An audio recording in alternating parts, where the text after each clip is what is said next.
मैं Indian legal professional association Uttar Pradesh Varanasi जनपद में मैं प्रैक्टिस करता हूं। मैं एडवोकेट रामराज अशोक मेरा नाम है। साथियों आज राष्ट्रीय पिछड़ा वर्ग मोर्चा, बहुजन क्रांति मोर्चा, राष्ट्रीय संयोजक मोहन मिश्राम साहब, राष्ट्रीय पिछड़ा वर्ग मोर्चा के राष्ट्रीय अध्यक्ष मान्यवर चौधरी विकास साहब पटेल के आह्वान पे पूरे भारत में 563 जिलों में एक साथ भारत बंद का आह्वान किया गया है।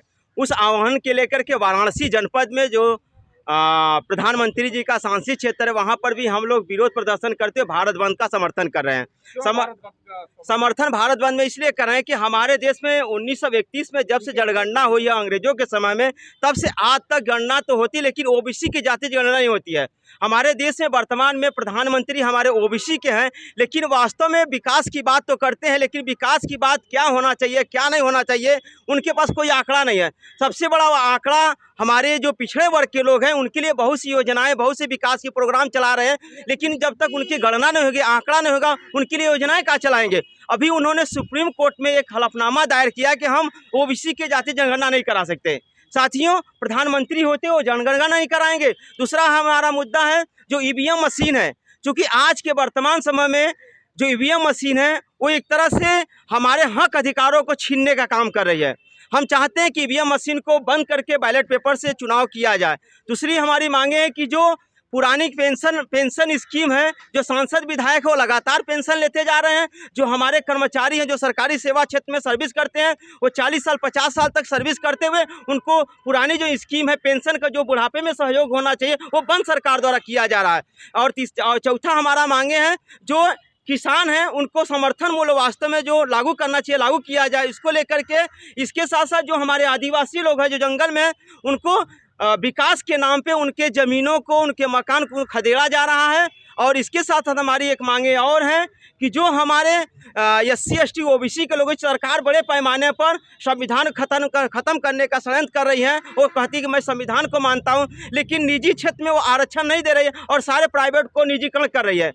और निजीकरण में हम चाहते हैं कि हमारी भागीदारी हो, निजीकरण में SC ST OBC को भी आरक्षण मिलना चाहिए। इसके साथ साथ जो वैक्सीन है, जो कोरोना वैक्सीन के नाम से जो दवाई सरकार द्वारा ज़बरदस्ती लोगों को लगाई जा रही है, उसका भी हम विरोध करते हैं। तमाम मुद्दों के लेकर पूरे भारत में भारत बंद का आह्वान किया गया। हम लोग वाराणसी जनपद में अधिवक्ता लोग, हमारे तमाम सामाजिक संगठन के लोग हैं, जो राष्ट्रीय पिछड़ा मोर्चा के बैनर तले इकट्ठा होकर के भारत बंद में हम जाहिर समर्थन करते हैं। हमारे अधिवक्ता गण हैं, कई लोग, साथी लोग, सारे लोग मिल करके इस समर्थन में हम लोग सहयोग कर रहे हैं। मेरा नाम धर्मपाल कौशाम्बी एडवोकेट। मैं आज इसलिए धरना दे रहे हैं हम कि 340 के तहत ओबीसी को सर्विस में भी अधिकार है और समय समय पर उसका जनगणना करा के उनको आरक्षण देना चाहिए। लेकिन ये गवर्नमेंट जो है इससे अपने मुद्दे पर मुकर रही है, क्योंकि जब तक जाति जनगणना नहीं होगी तब तक हमको क्या देंगे आप हमको हिसाब से देंगे। और जबकि संविधान के तहत इन्होंने 10% आरक्षण सवर्णों को दे दिया, तो हमको क्यों नहीं दिया? हमको आबादी के अनुसार आरक्षण चाहिए। और जो कि SC ST को बाबा साहब ने जाकर साइमन कमीशन के तहत वहाँ इंग्लैंड में लिया था तो 22.5% मिला, लेकिन आप ओबीसी को क्यों नहीं दे रहे हैं? क्या ओबीसी ब्राह्मणों की तरह अथवा ईरानी तो नहीं है? सब यहाँ के मूल निवासी हैं, इनको मिलना चाहिए और इनका हक हिस्सा मिलना चाहिए। तो हम इसके समर्थन में यहाँ खड़े हैं और धरना प्रदर्शन दे रहे हैं कि इनको कमीशन बैठा के या किसी तरह से इनके आबादी के अनुसार हमको आरक्षण चाहिए। और इनको हर चीज़ जैसे SC ST को मिला है, इसी तरह OBC को भी आरक्षण मिलना चाहिए। ये संवैधानिक है। 340 में जो बाबा साहब ने उसका प्रावधान किया है उसके अनुसार हमको मिलना चाहिए। लेकिन OBC का प्राइम मिनिस्टर है, ये अपने समाज के हित में कोई काम नहीं करता है, केवल उन्हीं के हित में काम कर रहा है, दलाली कर रहा है। ये कोई अच्छी चीज़ नहीं है। संविधान इसीलिए बना है कि हम संविधान के तहत काम करेंगे, तो हमको संविधान के तहत जो भी अधिकार मिला हमको चाहिए। बस हमारा यही मांग है। और जो पूछना पूछ लीजिए सर। मगर ओबीसी समाज तो सबसे ज़्यादा मस्जिदों के सामने वो हनुमान चालीसा पढ़ने में व्यस्त है। आप ओबीसी की बात कर रहे गए। हाँ। तो क्या ओबीसी समाज के लोग बड़े पैमाने पर तो दिखाई नहीं दे रहे गए? ओबीसी के जो बड़े बड़े नेता वो भी आपकी आवाज़ें नहीं उठा रहे हैं, तो क्या मतलब आप झुका सकते हैं सरकार को? झुकाएंगे, इसलिए झुकाएंगे। इसका उदाहरण हमारे पास है। इसका जब कांसी राम के साथ हम लोग काम करते थे, जब कांसी राम के साथ काम करते थे तो उस समय जब हम लोग बैठते थे, मंडल कमीशन लागू करो वरना कुर्सी खाली करो, तो उस समय इतनी जनता थी, लेकिन चमचागिरी की वजह से ये खत्म हो गया। लेकिन फिर आज हम लोग इकट्ठा हो रहे हैं, फिर इसको तैयार करेंगे हम लोग, फिर तैयार करके आपको दिखा देंगे, यहीं इसी बनारस में दिखा देंगे, हम लोग दिखा देंगे। नाम बताइए सर मेरा नाम इरफान अंसारी, मैं राष्ट्रीय मुस्लिम मोर्चा वाराणसी से जिला अध्यक्ष क्या धरना यहाँ पर दे रहे हो? जी सर, आज ये धरना का मूल मकसद ओबीसी के जाति आधारित जनगणना का है। तमाम मुद्दे 10 मुद्दे आपको जो है सरकार को लेकर हम लोग ये धरना दे रहे हैं।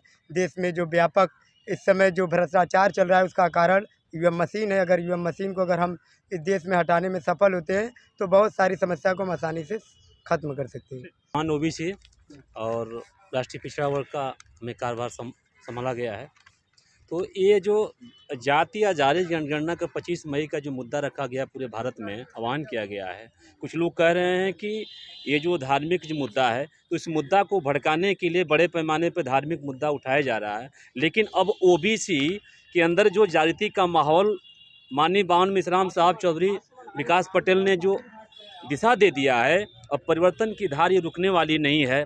देश का प्रधानमंत्री ओबीसी होकर भी देश का प्रधानमंत्री उन्हें सुप्रीम कोर्ट में हलफनामा देते हैं कि ओबीसी की जात आधारित गणना नहीं करेंगे, और नहीं करते हैं तो हम बड़े पैमाने पर इसके बाद हम जेल भरो आंदोलन करेंगे, जेल भर आंदोलन करेंगे। और उसके बाद इनका घमंड है कि ईवीएम से हम जीतेंगे, किसी के वोट की ज़रूरत हमको नहीं है, ईवीएम से हम जीतेंगे। तो ईवीएम को हम बड़े पैमाने पे इसकी दिशा और दशा भी बदल देंगे, क्योंकि विदेशों में जो ईवीएम से चुनाव नहीं होता है, यहाँ टोटल फ्रॉड ईवीएम है। सुप्रीम कोर्ट ने 8 अक्टूबर 2013 का जजमेंट भी दिया है, उसके जजमेंट के अनुसार भी ये चुनाव आयोग काम नहीं कर रहा है। चुनाव एक पक्षा काम कर रहा है, क्योंकि चुनाव आयोग को एक पब्लिक बेस पे काम करना चाहिए, किसी पार्टी बेस के स्तर पर नहीं काम करना चाहिए। तो हम लोग चुनाव आयोग को भी दिशा और दशा भी देने का काम करेंगे। माननीय बावन मिश्राम साहब ने सुप्रीम कोर्ट में चुनाव आयोग को भी घसीटा है, अभी तक सुप्रीम कोर्ट ओपन नहीं हुई, अब बेंच ओपन नहीं हुआ, जैसे ओपन होती है तो 2019 का जो टेल पेपर जलाया इन्होंने, उसका भी हम लोग हिसाब लेंगे। अगर जात आधारित गणना अगर ओबीसी की नहीं होती है तो हम बड़े पैमाने पर जेल भरो आंदोलन करेंगे और बड़े पैमाने पर दिशा और दशा देंगे। और SC ST और माइनॉरिटी का जो माहौल खड़ा किया जा रहा है कि मुसलमानों ज्ञान दीपी, तो मैटर ज्ञान दीपी नहीं है। जो उस समय मुगल और मुसलमान अलग हैं, मुगल विदेशी थे, मुसलमान यहाँ मूल्यवासी हैं, तो इसमें क्या है, इस कारण ये मैटर है कि इस चीज़ को उस समय मंत्री और संतरी उनके पक्ष में हुआ करते थे, तो सभी बौद्धिस्टों पे इन लोगों ने मंदिर बनवाया, इन्होंने मस्जिद बनवाया, तो उसमें सब बौद्धिस्ट ही हैं, ऐसा कोई दशा नहीं है। और डॉक्यूमेंटली एविडेंट के साथ में कह रहे हैं कि जो मुस्लिम हैं बड़े पैमाने पे ओबीसी और SC से कन्वर्टेड लोग हैं, हमारे भाई हैं, हमारे मूल निवासी हैं, तो ये लोग बड़े पैमाने पे जो सोच रहे हैं कि अपनी कायम रखेंगे, अब ये चलने वाला ज़्यादा दिन तक नहीं है। मैं इन्हीं शब्दों के साथ अपने वाणी को विराम देता हूँ। धन्यवाद। हमें अपना नाम बताइए। मेरा नाम उर्मिला गौतम है, राष्ट्रीय मूल निवासी महिला संघ का मैं जिला अध्यक्ष हूँ। धरना इसलिए है कि ये जो कि पिछड़ी जाति के जाति आधारित जनगणना के लेकर हम लोग सड़क पर उतरने वाले हैं। सर, अगर इस देश में हर जाति हर चीज़ों को गिनती करता है सरकार, कुत्ता बिल्ली सब चीज़, हिजड़ों की गिनती, तो पिछड़ों की गिनती कभी नहीं करता है। तो क्यों, अगर ये गिनती होती तो इसे पता चलता ना कि इसके भागीदारी इनके अनुपात में मिलता, इनको हक हिस्सा मिलता, लेकिन ऐसा नहीं कर रहा है सरकार। और ये बहुत ज़्यादा पैमाने पर तो पहली बात महिलाओं के साथ और बच्चियों के साथ यहाँ पर बलात्कार हो रहा है, ओबीसी SC ST के साथ, इस पर चुप्पी लगाई सरकार बैठी रहती है, उसके लिए कोई नहीं आया। FIR करने जाते हैं लोग तो FIR नहीं होते हैं, क्यों ऐसा हो रहा है देश के अंदर? मोदी योगी की सरकार इसलिए बनाई गई है, हम लोगों ने चुनकर उसे बैठाया है, वो उसकी हस्ती नहीं थी, वो कुर्सी पर बैठने लायक नहीं था, हम लोगों ने भेजा यहाँ से, लेकिन हमारे साथ ऐसा शोषण अत्याचार क्यों हो रहा है इस देश के अंदर? क्यों नहीं न्याय मिलती है हमें? क्यों हमारी जात पर हमें नीचा दिखाया जाता है? इस देश में केवल सवर्ण लोग के देश है, ये हमारा मूल निवासी, हम लोग यहाँ के रहने वाले हैं। हम 85 के लोग इस देश के मूल निवासी हैं, ये लोग विदेशी हैं। अब विदेश से आकर यहीं पर राज कर रहे हैं, हमारे पर शासन सत्ता काबिज करके हमारे साथ शोषण अत्याचार कर रहे हैं। ऐसा चलने वाला अब नहीं है सर। अब सब जागृत हो गया है, ओबीसी भी जाग चुका है, SC ST SC माइनॉरिटी के लोग जाग चुके हैं। हमारे माइनॉरिटी के भाई ये सोचे कि मुसलमान कहीं बाहरी है, ये हमारे कन्वर्टेड मुसलमान है, ये मेरा भाई है, मेरा ब्लड है, ये हमारे DNA उसके DNA के होता है, ये ना सोचे। हम लोग एक हो गए हैं, अब हम लोग सड़क पर उतरेंगे और हमारे साथ जो शोषण अत्याचार हमारी महिलाओं के साथ हो रहा है, इसे अगर नहीं सरकार बंद करती है, इससे भी बुरा हाल होगा। सरकार को भागने नहीं दिया जाएगा, श्रीलंका के तरह इसे भी दौड़ा दौड़ा कर हम लोग मारेंगे। अंसारी, नाम बताइए सर। मेरा नाम ताहिर अंसारी। आज किस तरह का धरना दिया है? धरना इसलिए दिया जा रहा है कि हक हकूक़ की लड़ाई के लिए यह धरना दिया जा रहा है। इंसाफ कायम करने के लिए धरना दिया जा रहा है। जिसकी जितनी संख्या भारी उसकी उतनी हिस्सेदारी होनी चाहिए। 80% कार्यपालिका में फॉरवर्डों का वर्चस्व स्थापित है, जो कि प्रतिनिधित्व का मामला है। लोकतंत्र 4 पिलर है: कार्यपालिका, न्यायपालिका, मीडिया और विधायिका। हम सभी जो चारों पिलर हैं उस पे सभी संख्या के अनुपात से, आबादी के अनुपात में सबकी हिस्सेदारी होगी, तभी सही लोकतंत्र की परिभाषा मानी जाएगी। अन्यथा ये जो है नाइंसाफ़ी के आधार पर जो निज़ाम कायम किया गया है, इसको समाप्त करने के लिए हम लोग यहाँ पर जुटे हैं। आज नहीं तो कल, कल नहीं तो परसों एक दिन ऐसा समय आएगा कि भारत में इंसाफ कायम होकर ही रहेगा। इसी लड़ाई को लड़ने के लिए हम लोग राष्ट्रीय पिछड़ा वर्ग मोर्चा जो इस आंदोलन को चला रहा है, इसका जाहिर समर्थन करने के लिए हम लोग यहाँ एकत्रित हुए हैं।